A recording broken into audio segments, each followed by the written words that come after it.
Hello guys, welcome to my channel. ఎప్పుడు చేసుకునే chicken biryani bore కొడితే సింపుల్గా ఒకసారి ఎగ్ బిర్యానీని చేసుకోండి. రైస్ పొడి పొడిలాడుతూ చాలా టేస్టీగా ఉంటుంది. నేను ఇక్కడ ఎగ్ బిర్యానీ చేయటం కోసం బాస్మతి రైస్ని తీసుకుంటున్నాను. ఒక గిన్నె తీసుకొని అందులో 2 గ్లాసుల వరకు బాస్మతి రైస్ని తీసుకొని 2 to 3 టైమ్స్ వరకు నీట్గా వాష్ చేసుకోండి. తర్వాత రైస్ మునిగేంత వరకు వాటర్ని పోసుకొని రైస్ని నానబెట్టుకోండి. రైస్ నానేలోపు మిగతా ప్రాసెస్ని చేద్దాం. ఎగ్స్ బాయిల్ చేయటం కోసం స్టవ్ ఆన్ చేసి గిన్నె పెట్టుకొని వాటర్ని పోసుకొని తర్వాత వాటర్లో ఎగ్స్ని వేసుకోండి. నేను ఇక్కడ 6 ఎగ్స్ని తీసుకున్నాను. ఇన్నే తీసుకోవాలని లేదండి, మీకు ఎన్ని కావాలో అన్ని తీసుకోండి. ఎగ్స్ బాయిల్ అయిన తర్వాత స్టెయినర్తో ఒక ప్లేట్లోకి తీసుకోండి. ఇప్పుడు ఎగ్స్ పైన పొట్టుని తీసేయండి. ఎగ్స్ ఫ్రై చేయటం కోసం స్టవ్ ఆన్ చేసి ప్యాన్ పెట్టుకొని 1 స్పూన్ వరకు ఆయిల్ని వేసుకోండి. ఆయిల్ హీట్ అయిన తర్వాత 1/2 స్పూన్ వరకు పసుపు, కొద్దిగా ఉప్పు, కొద్దిగా కారం వేసుకోండి. ఇవి వేగిన తర్వాత బాయిల్ చేసుకున్న ఎగ్స్ని ఘాట్లు పెట్టుకొని వేసుకోండి. నేను ముందే ఎగ్స్కి ఘాట్లు పెట్టడం మర్చిపోయాను, అందుకని ప్యాన్లో వేసిన తర్వాత ఘాట్లు పెట్టుకున్నాను. మీరు ముందే అన్ని ఎగ్స్కి ఘాట్లు పెట్టుకోండి. ఆయిల్లో ఎగ్స్ని మంచిగా ఫ్రై చేసుకోండి. ఎగ్స్ పైన గోల్డెన్ షేడ్ లేయర్ వచ్చేంత వరకు ఫ్రై చేసుకొని పక్కకు తీసేయండి.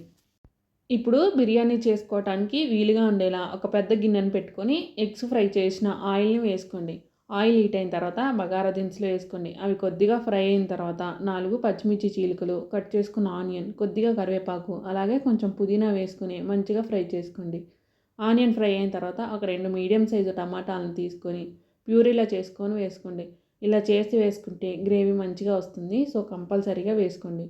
టమాటా పేస్ట్ పచ్చివాసన పోయిన తర్వాత కొద్దిగా పసుపు, 2 స్పూన్స్ వరకు అల్లం వెల్లుల్లి పేస్ట్ని వేసుకోండి. ఇప్పుడు అంతా ఒకసారి కలుపుకొని అల్లం పేస్టు పచ్చివాసన పోయేంత వరకు ఫ్రై చేసుకొని 2 స్పూన్స్ వరకు ఉప్పు, 2 స్పూన్స్ వరకు కారంని వేసుకోండి.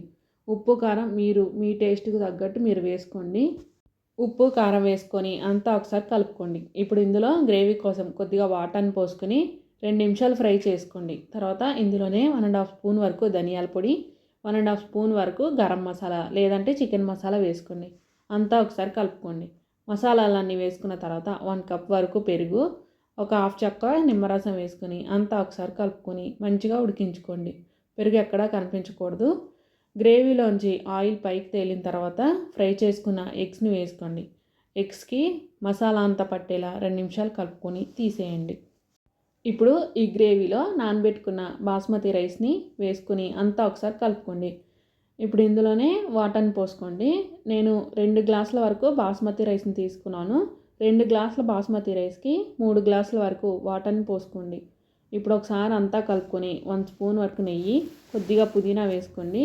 కొత్తిమీర ఉంటే అది కూడా వేసుకోండి. ఇవన్నీ వేసుకున్న తర్వాత ఫ్రై చేసుకున్న ఎగ్స్ని వేసుకొని మూత పెట్టుకొని మీడియం ఫ్లేమ్లో 10 నిమిషాలు ఉడికించుకోండి. 10 నిమిషాల తర్వాత మూత తీసి చూడండి. పొడి పొడిలాడుతూ టేస్టీ ఎగ్ బిర్యానీ రెడీ అవుతుంది.